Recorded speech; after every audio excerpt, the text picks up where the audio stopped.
এই মুহূর্তে রাজধানীর পরিবাগে পেট্রোল পাম্পে আছেন সহকর্মী মানিক মাহমুদ ওমর। আমরা সরাসরি যুক্ত হব তার সঙ্গে। এই মুহূর্তে আমি আছি রাজধানীর পরিবাগের একটি তেল পাম্পে। এখানে আমরা দেখতে পাচ্ছি মোটরসাইকেল থেকে শুরু করে ব্যক্তিগত গাড়ির দীর্ঘ লাইন, এই লাইন একদম শাহবাগের কাছাকাছি পর্যন্ত চলে গিয়েছে। এখানে যারা তেল নিতে এসেছেন তারা আমাদেরকে জানিয়েছেন যে তারা অনেকক্ষণ ধরে এখানে অপেক্ষা করছেন তারা এই লাইনটাতে। তারা তেল নেওয়ার জন্য অপেক্ষা করছে।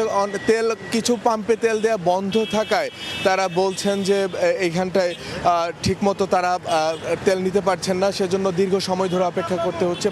প্রায় প্রতিটি পাম্পেই দীর্ঘ লাইন আমরা দেখতে পেয়েছি। এইখানে যারা তেল নিতে এসেছেন তারা অনেকক্ষণ ধরে অপেক্ষা করছেন। এইখানে যে জায়গাটায় যারা আমরা তেল নিতে এসেছে তো তাদের সঙ্গে আমরা কথা বলেছি।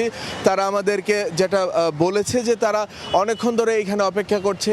এই পরিবাগের এই লাইন প্রায় শাহবাগ পর্যন্ত পৌঁছে গিয়েছে, অনেকক্ষণ ধরে অপেক্ষা করছেন তারা। দুই একটি পাম্পে তেল দেওয়া বন্ধ থাকায় এমন পরিস্থিতি। তবে সবাই যেটা বলেছেন যে দুই একটি পাম্পে এমন পরিস্থিতি হয়েছে কারণ তেলের সরবরাহ যথাযথ না থাকার অভিযোগ করছেন তারা। এই ছিল আমার কাছে পরিবাগ থেকে সবশেষ। সরাসরি যুক্ত হয়েছিলাম রাজধানীর পরিবাগ থেকে।